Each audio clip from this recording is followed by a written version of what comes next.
Hi there. Let's talk about a very common economic crime, digital fraud. Maintaining safe internet habits is essential. But how can we achieve that?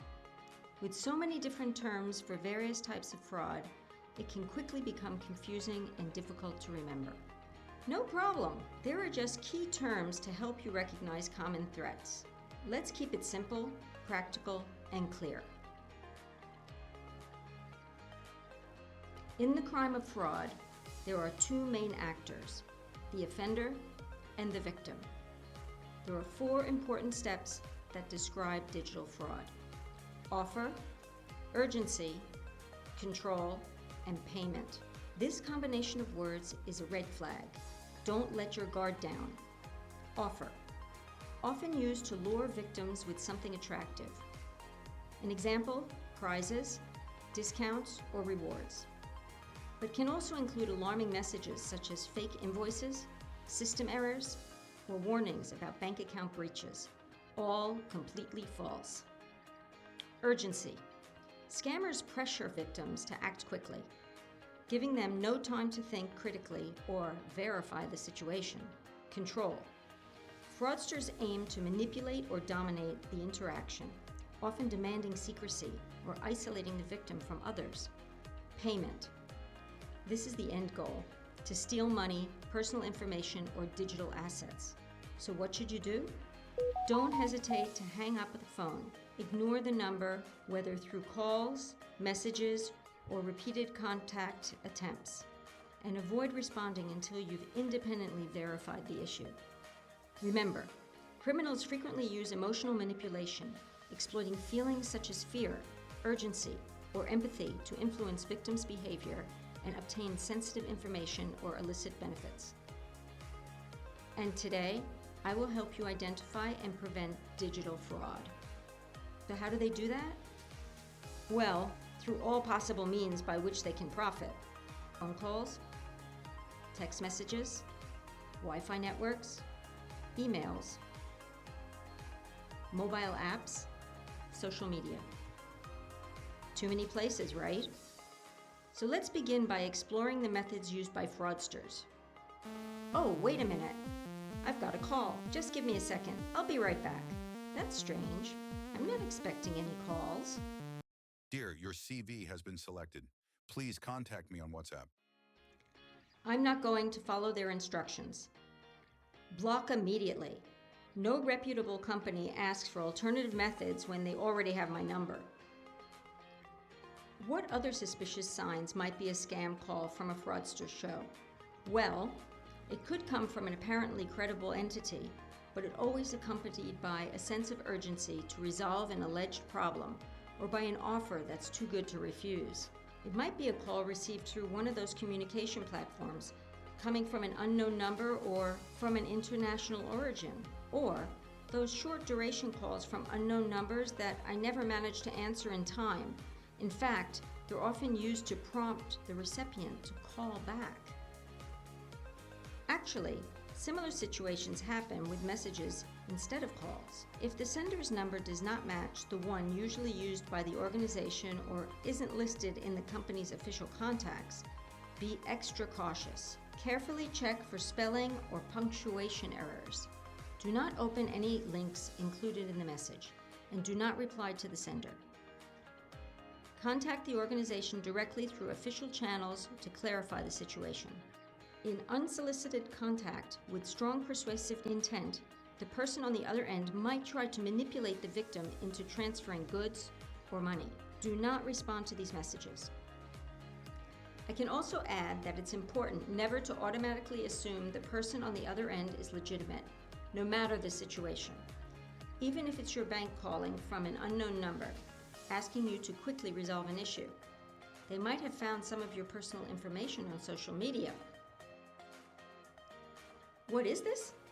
I didn't subscribe to any kind of newspaper, and these look nothing like the ones I usually get. Exclusive offers just for me? These deals are way too good to be true. And here are the coupons, a supposed lottery prize from a store. What else? A letter from a relative I've never heard of, saying I inherited some fortune? Oh, great, an unpaid bill. And apparently the post office has a package waiting for me.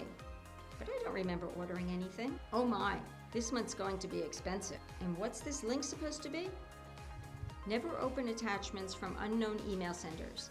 They may lead to dangerous websites or install viruses on your device. Pay attention to spelling and grammar mistakes in any message you read. Carefully check the sender and any links included. Small variations in an email address or link can be clear signs of a scam attempt. Report it as spam. Fraudulent entities pretending to be state agencies or government institutions. Haven't seen that one in a while. And finally, lotteries and schemes don't stand a chance with me. Not one bit. I'm not falling for any of that. I forbid you from taking part in them. Okay, never mind. I can't actually do that. You're on the other side of the screen. But I can give you some guidelines. Look for opportunities directly through the agency or store. Confirm whether the information was actually sent by them by contacting the entity through their official communication channels. Reach out to the company directly, either by phone or by visiting a physical branch, to confirm the legitimacy of any claims, such as overdue payments, held deliveries, or system errors on the website or app. You may encounter suspicious offers not only by email, text message, or phone calls, but also on social media platforms. Whew! I get tired of trying to take in all this information by the end of the day. My goodness! It follows me everywhere, from social media profiles to websites I visit through search engines. Now, what do we have here? Clearance sales from online stores. It actually looks interesting, but the prices are ridiculously low, and the discounts are just unrealistic. Dream vacation offers at super ultra mega low prices, of course, and I had to save up for mine. Fake charities asking for donations, classic. What else? Job offers that require an upfront investment? They even add me to a group without my permission. No interview? No request for professional references? Well, I know what that means. They try to keep me engaged and ensure regular deposits, prolonging the scam for as long as possible. They ask for initial deposits with promises of high commissions, demand secrecy, constantly monitoring the tasks, and use emotional manipulation by managing the balance and sending random bonuses. Blocked and reported. Moving on. Please, always make sure you're accessing the official page, no matter what it is. And check how long the site has been active. Recently created websites may be fraudulent. Also, confirm whether the website is secure, especially if the web address starts with HTTPS instead of just HTTP. The S stands for secure. I've already searched a few on Google, and they're different from the ones I'd seen. At least they don't end in .net or .org, but the names are very similar. A legitimate company should clearly explain how and where to return a faulty product and how personal data is handled. Check the charity organizations carefully. They can use fake medical exams, photos, statistical data, disaster reports, or bills, and they might even take some information from the official aid websites. I also check their About Us and Contact sections and confirm that they don't provide complete information. No company name, no address, no phone number, and no official email. Seems like we've covered everything. Or have we? What if I told you we forgot about apps? So widely used nowadays. All right, but by now, you should at least be able to spot one of the signs I've mentioned so far, right? You can, can't you? I'll give you 5 seconds to think of one.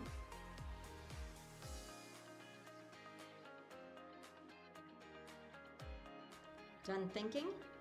So, let me point out the main things to watch out for before installing an app to make sure it's safe. Check who the app developer is. Look carefully at the name, letter by letter. Criminals often use names similar to the legitimate company they're impersonating, and sometimes They make spelling mistakes in the name, description, or titles. Check the ratings and reviews. Fake apps usually have few or no ratings or comments at all. Look at the publication date. If it's very recent, it might be an attempted scam. Read the app permissions carefully. See what kinds of data it requests and whether the app might share non-essential personal information with external parties. If it's an official brand, visit their website and confirm if there's an option to download the app directly from their page. Did you think of any of these? Or maybe something else? Awareness plays a crucial role in combating the widespread phenomena of fraud, with education serving as a key tool for its effective prevention. Remember, fraudsters are constantly trying to be creative, inventing new methods or refining existing scams over time. That's why stay informed, stay vigilant, and promote digital literacy. More information on this topic can be found in the description. In particular, essential information for citizens of the European Union, including guides, reports, legal framework, and legislation.